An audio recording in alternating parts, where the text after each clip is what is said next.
Hey, how's it? I'm Dan, the Kilt Aloha drummer.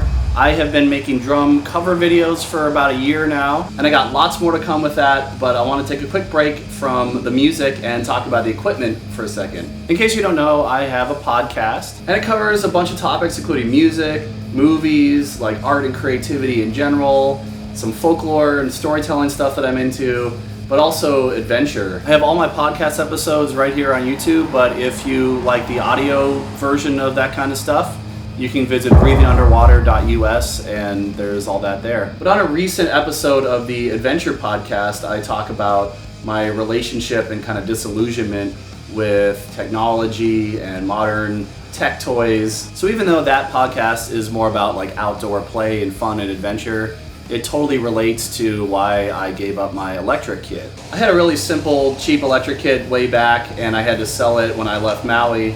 But it was so easy to record with, and it was such a great practice kit, quiet kit for that, where you can just put on headphones and rock out and not have to worry about bothering your neighbors. Then I decided to go look for another one a few years ago. I found one on Craigslist. It was a much better kit. And just for sake of ease and cost, I used it to record the first album for my band, and I've otherwise been using it for years now as a practice kit. So for all the reasons that I talk about in that podcast episode, about my frustrations with modern technology when it comes to planned obsolescence and upgrade culture, and how these companies sink their teeth and their hooks in you and make you feel like you need to keep spending money on their brand to keep up with the latest, coolest, bestest stuff. Aside from outdoor adventuring toys like One Wheel, I took a look at other things in my life that I was kind of dependent on in that realm. And I looked at my electric kit and had to ask myself the same questions. What am I going to do with this thing if like the software stops working, or if a major piece of the hardware breaks? What am I going to do? Am I just going to trash it?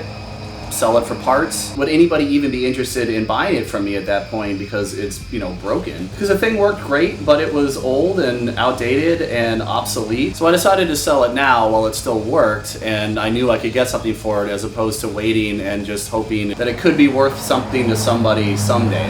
Now that my band has access to a studio and an engineer, hi Curtis, I'm not worried about the recording front anymore, but getting rid of the electric kit did pose the question I've always had my whole life, that most drummers that live in urban or suburban environments struggle with on a daily basis. How do I practice without bothering people?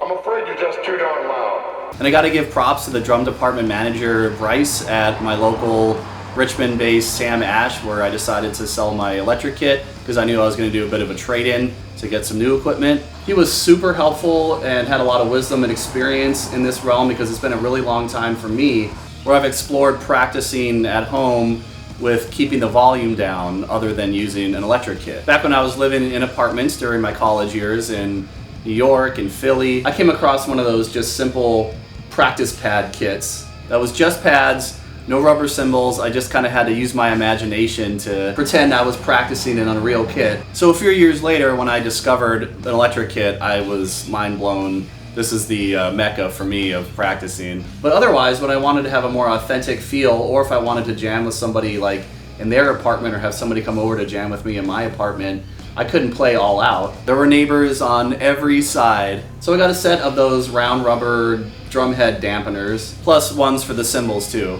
And those worked okay for a while, but they slipped around, and after a while they would wear down. You get like little rubber pieces and gunk everywhere. So at this point in my musical career, I didn't want to go down that rabbit hole again of getting more low-end, kind of unsustainable and not as authentic feeling junk as I did back when I was a kid. And like I said, Bryce at Sam Ash had great suggestions for me. What I ended up going with though, for the shells, is this RTOM black hole clip-on system that go right over top of the shells, and they're mesh heads, so the feel of them, even though it's not totally a drum head, is very similar to what I'm used to from an electric kit, so still completely in my comfort zone. But since this is also my gig kit, I love that I can just snap these on, take them right off, and I can use them for practice or playing out without having to change the heads, which was something else I looked into, which was the actual mesh head that you could replace with your actual head, but then have to go through the process of unscrewing the head and going, doing that whole thing. Too much work when you have a busy life.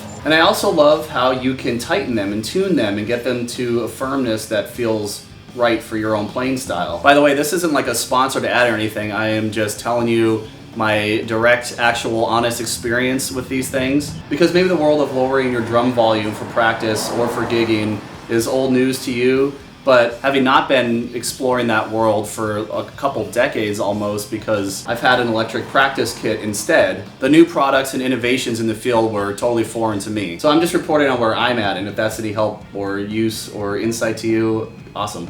And yeah, these heads are great, and they really dampen the sound without eliminating it.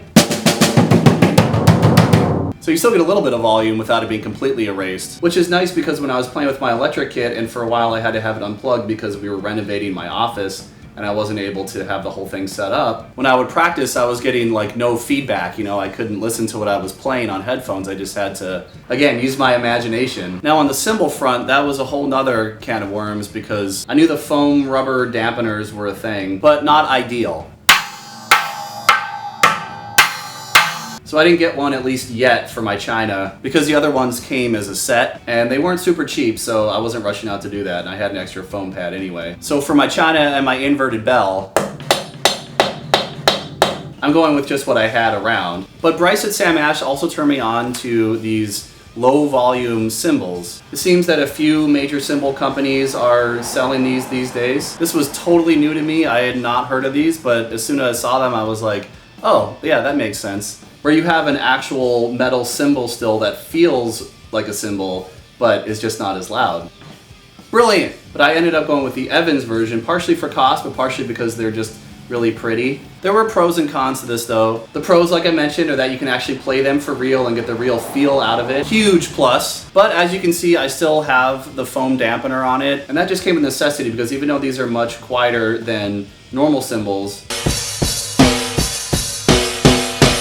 they still pack a punch, and getting rid of my electric kit was only contingent on that I would be able to practice on my main kit, more or less any time without bothering anybody, either in my house or outside of my house, which in my neighborhood our houses are pretty close together. But still, the thing I like about the cymbal version of the dampeners is that they can sit away from you while you're playing, so I can still hit the cymbal normally, but it stops the vibrations from emanating out too much. And they've opened up another door in terms of gigging. Taking off these rubber dampeners, I'll be able to use these at gigs that are smaller enclosed spaces or otherwise require less intense cymbal volume. I wish that I had had these over the years for all of the small breweries and coffee shops and open mics and farmers markets and otherwise like unplugged or lower key performances, and at those more subdued kind of gigs. Even though I'm still gonna have to probably take it easy on my shells for volume's sake. Having low volume but real cymbals is really exciting in terms of what sticks I can actually use. Because I've tried everything over the years, from dowel to metal to nylon brushes, plastic sticks like these Joey Jordison signature ones. More recently, just through a Facebook ad, I found these Adoro silent sticks. But as a rock drummer, these are just not ideal. You don't get the feel or the sound or the technique using them. They're for very specific kinds of stuff that I don't usually play. These are gonna be loud no matter what. And these were kind of a bust, even though they do work okay. They're solid plastic, they're already chipping. Because I'm sorry, but the kind of drummer that I am, I like to play hard, I like to play loud, and I'm not gonna play everything on the tip of the stick. So these were an experiment and they're not great. But now with low volume cymbals, I can play with regular sticks, hit generally as hard as I'm used to, and still not break people's eardrums, unless that's what they're there for. So I've been using this setup for a few weeks now, and far as I know, it's not bothering anybody, and I still feel like I'm playing a real kit. And in the end, that is by far the greatest pro of this whole thing for me, of getting rid of my electric kit and consolidating my main kit to be both for practice and for gigging, is that when I was playing on the electric kit, it was inherently a different feel. So yes, as I mentioned before, I do have a smaller, pared down, cheaper, kind of odds and ends kit at my practice space for my band, but that's more than 45 minutes away from where I live, so I only use that when we get together and practice. So for the bulk of my time playing, it was on my electric kit because that was the quietest one. My poor beloved Tomo Rockstar mostly sat around collecting dust until I had a gig. But what I found, especially after mostly practicing on the electric kit, was when I would play a gig with my actual kit, there was a bit of an adaptability issue where, you know, I was used to, my muscle memory was just used to playing on that smaller, more compact and a different feel. And I know that you can completely recreate an actual like gigging with shells and amazing cymbals and everything electric kit.